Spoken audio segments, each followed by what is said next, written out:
कि निर्दोष को सजा ना हो, भले ही न्याय में देरी हो जाए। न्याय में देरी हो जाना भी एक अन्याय ही है। भारत में क्रिमिनल जस्टिस सिस्टम, न्यायपालिका, पुलिस प्रशासन और जेल प्रशासन, ये तीनों संस्थाएं मिलकर जो हमारा जो क्रिमिनल जस्टिस सिस्टम को इंप्लीमेंट करती हैं।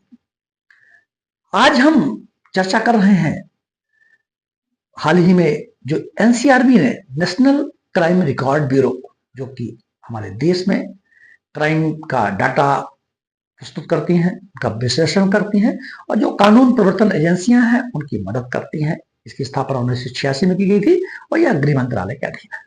याद रखें, सामान्य जानकारी। इन्हें डाटा पब्लिश किया है जिसमें कहा गया है कि 76% ऐसे लोग जेलों में बंद हैं जिनका केस अभी ट्रायल पर है, विचाराधीन है, दोषी दंड नहीं हुआ है। जानते हैं कि प्रकरण न्यायालय में विचाराधीन होता है, वो वर्षों वर्ष तक चलता है।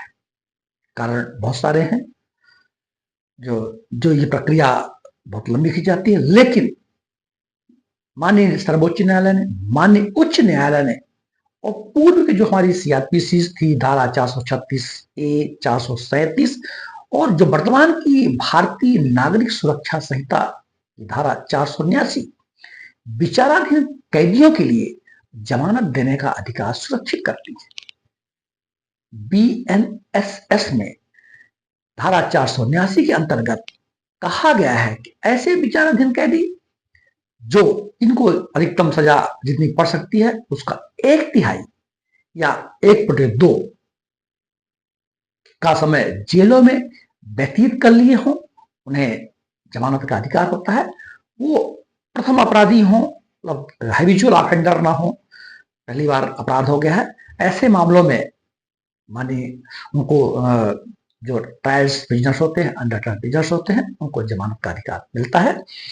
भारत में शीघ्र और त्वरित न्याय मिल सके, इसके लिए बहुत से कानून और कार्यक्रम बनाए गए।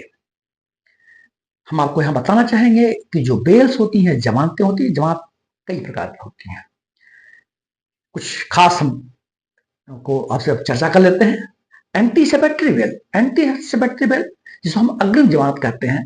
यदि किसी व्यक्ति को लगता है कि उसको डिटेन कर लिया जाएगा, उसको गिरफ्तार कर लिया जाएगा, तो वह माननीय उच्च न्यायालय में या सर्वोच्च न्यायालय में या जो अधीनस्थ न्यायालय है तो वहां एंटीसिपेटरी बेल, अग्रिम जमानत ले सकते हैं।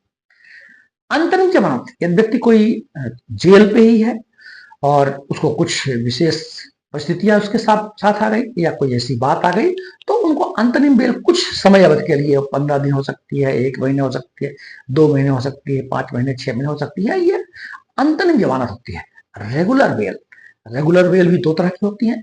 कुछ ऐसे छोटे मोटे जो अपराध होते हैं उनको बेल पुलिस स्टेशन से ही, थानों से हो जाती है, और कुछ जो प्रकरण कोर्ट में जाते हैं, न्यायालय में जाते हैं, वहां मुचलका और बंधन पत्र के आधार पर जमानत की कुछ शर्तें होती हैं, उनके आधार पर उनको रेगुलर बेल मिलती है। मेडिकल बेल, कोई यदि बीमार है, कोई ऐसी परिस्थितियां चिकित्सीय आधार पर है, तो उनको मेडिकल बेल भी मिलती है। और यदि किसी को सजा पड़ गई, कन्विक्शन हो गया, दोषित हो गया, तब भी जमानत मिलती है। तो इस तरह जमानतें मिलती हैं।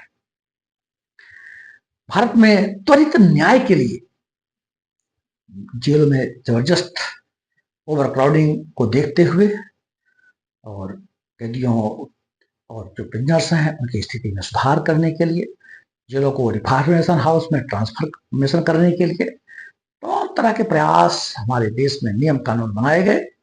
गरीब लोग हैं उनको निःशुल्क कानूनी सहायता मिल सके, संविधान का अनुच्छेद 39A में इसको जोड़ा गया और इसके लिए प्राधिकरण बना दिए गए। जिला विधिक सेवा प्राधिकरण जिला स्तर पर, राज्य स्तर पे राज्य विधिक सेवा प्राधिकरण और केंद्र स्तर पे भारतीय विधिक सेवा प्राधिकरण बनाए गए हैं। ग्राम न्यायालय की अवधारणा लेके आए, फास्ट ट्रैक लेके आए और ऐसे तमाम व्यवस्थाएं की गई हैं ताकि त्वरित निराकरण हो सके, जेलों में ओवरक्राउडिंग कम हो सके, त्वरित न्याय मिल सके और ऐसे विचाराधीन कैदी जो वर्षों वर्ष तक जेल में रहते हैं, और कई बार तो ऐसी परिस्थितियां पैदा हो जाती हैं कि वह निर्दोष बरी हो जाते हैं, और उन्होंने अपना समय, काफी लंबा समय जेलों में व्यतीत कर चुके होते हैं। यह एक प्रकार से उनके फंडामेंटल राइट का भी वायलेशन है, उनके पर्सनल लिबर्टी का भी वायलेशन है। ऐसे तमाम तरह के प्रयास भारत में किए जा रहे हैं। दुनिया के देशों में अगर हम विश्लेषण करते हैं तो अंडर ट्रायल प्रिजनर्स की भीड़ विदेशों में ऐसा इतना ज्यादा नहीं है। अन्य देशों में ऐसी कुछ वैज्ञानिक सिस्टम्स हैं जो, और कुछ ऐसे तरीके हैं जैसे हाउस अरेस्ट है और जो इलेक्ट्रॉनिक टैगिंग है, ऐसी व्यवस्थाएं की गई हैं जिससे जेलों में ज्यादा ओवर क्राउडिंग, भीड़ भाड़ ना हो, और जो ट्रायल्स प्रिजनर्स हैं, अंडर ट्रायल प्रिजनर्स हैं, उनको अनावश्यक रूप से जेलों में व्यतीत न करना पड़े। इसी के साथ में ही धारा 479 ये भी चर्चा में आई, यह BNSS की है।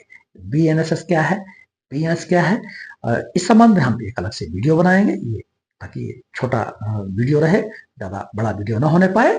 हाँ, अब इसको, ये जानकारियां आप सबके हितकारी हैं, जो पढ़ने वाले परीक्षार्थी हैं, विद्यार्थी हैं, कानून के विद्यार्थी हैं, उन सबके लिए है। हाँ, ये हमारी जो इन्फॉर्मेशन हैं, आप लोगों में इसकी भागीदारी करें, इसको सबके साथ मिल बांट करके इसकी चर्चा करें, ताकि इन्फॉर्मेशन आगे तक पहुंचे और हमारा ट्रांसफॉर्मेशन भी हो।